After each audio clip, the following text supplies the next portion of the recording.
gonna get straight to the point for this episode.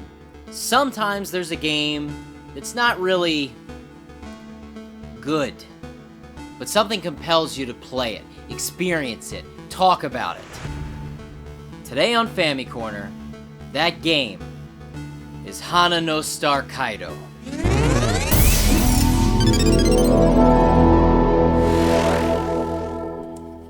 You know, this may not be an import game that you should add to your collection, but it certainly is a game.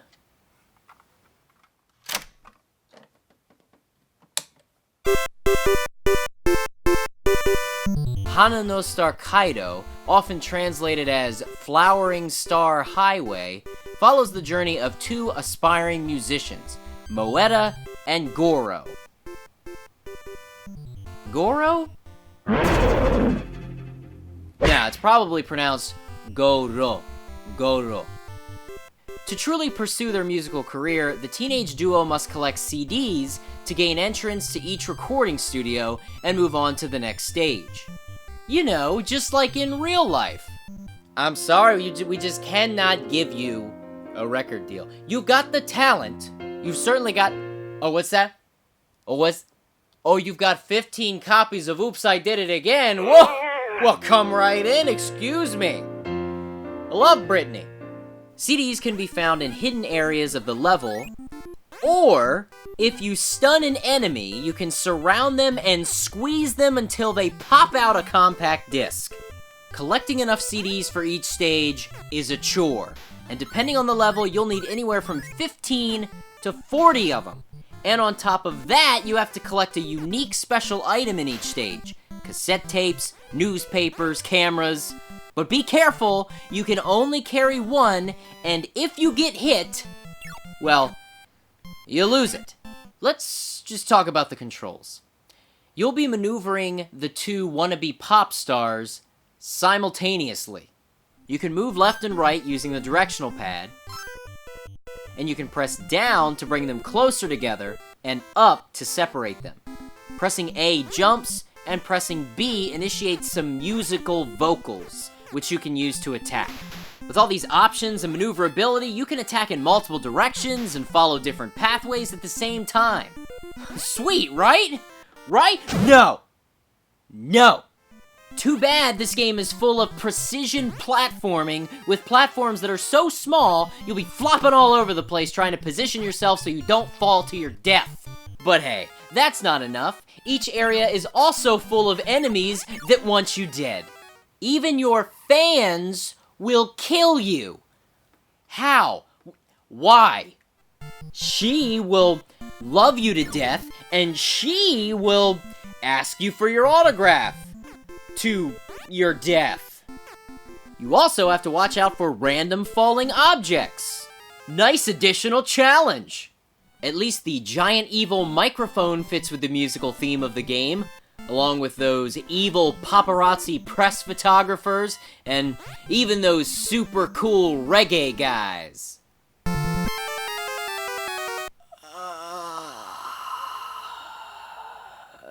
But at least we got this guy.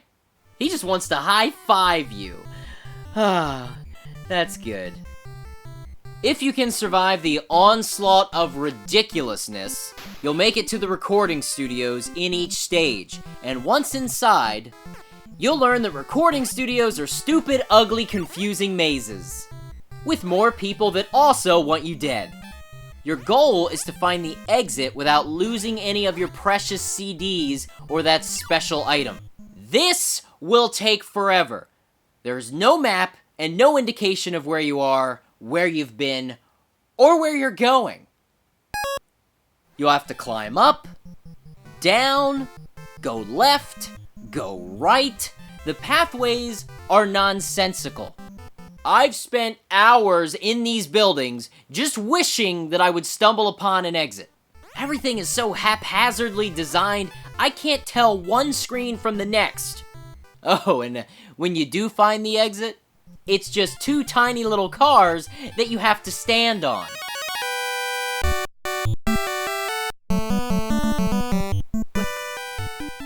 What? if you don't have all the required items when you reach the exit, you get kicked out of the building and have to do it all over again. What? Did I mention if you touch any enemy in the game, you die? This is a one-hit kill situation. You do have minor protection from ranged weapons and the random stuff that just falls from the sky to murder you.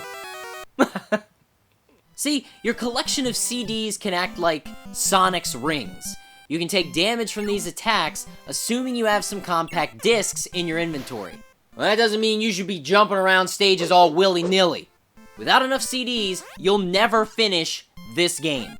Actually, you'll probably never finish this game anyway, because it's so hard. Managing two characters that cannot occupy the same space is insane for this kind of platforming. I have lost countless lives from missed jumps.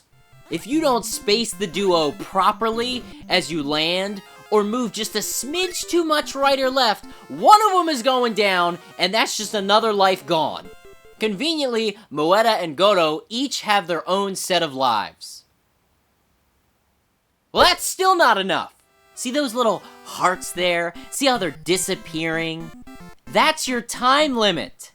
Yeah, there's a freaking time limit. And considering you rarely know where to go, a time limit seems like a great idea! This game gives you absolutely no direction and is nearly impossible to complete without some sort of guide, regardless of the platforming difficulty, one-hit kills, and time limit. For example, I was stuck on the last couple stages for like hours. I had enough CDs to enter the recording studio. Perfect, let's find it. Yay, found it. I enter the recording studio Maze of Death, and I search every stinking inch of that place, and there is absolutely no exit in the building. Nowhere. With nothing to go on, I leave the building and decide to ascend to the other avenues, quickly realizing there are copies of the recording studios on each avenue. How does that make sense? How can it be on 2nd Avenue, and also 4th Avenue, and somehow 5th Avenue? There are dummy versions of the recording studios with absolutely no exits? I still can't confirm if this is even the case, but sometimes only the studio building on 6th Avenue will actually contain the exit for the stage. Game, why you so hard? Is it even worth completing the stages for the poorly written cutscenes? Show up, you gays! You gonna be famous. What do you think about that? You are going to have your own records. Show up, you gays!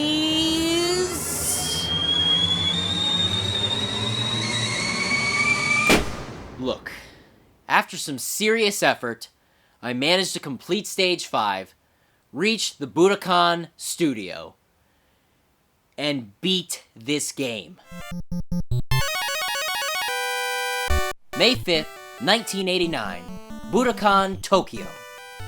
Me could never expect such outstanding entertainer would be seen as a realty. I am sure that they become a well-known kids of the world soon. VPC News. Yeah. But something seemed off. And I'm not just talking about the poorly translated English. This is the bad ending. In the good ending, you get to go to New York with your newfound fame. What did I miss? What did I do wrong? Do you know? Please tell me. I have no idea. I even suffered through this game a second time, being careful not to kill anyone or use any continues, just collecting the CDs and special items, and I still got the bad ending! Well, guess what? There is no good ending, because to see New York, Appletown, you have to suffer through one of the worst games on the Famicom, and one of the worst games I have ever played. Hana no Star Kaidou is cryptic, gives you little direction, zero direction, has unnecessarily confusing mazes that are also filled with one-hit kill enemies, has phony buildings that you are trained to accept as the exit to stages, is graphically underwhelming, and musically underwhelming. Which is hilarious considering it's a game about 2 musicians! Lastly, you might think like I did, that this game offers something unique in the way of controlling 2 characters at the same time. What a neat gameplay mechanic, changing distances and battling enemies from both sides. That's the reason I even looked into this game. It's so unique! Wrong! City Adventure Touch Mystery of Triangle came out first, and in this game, you control 3 characters at the same time! Hana no Star Kaidou took their not-so-unique, crap idea and combined it with death-defying miniature platform jumps that destroy your body's natural equilibrium, making you feel like you haven't slept in 16 weeks and are moments away from passing out in a dizzying haze.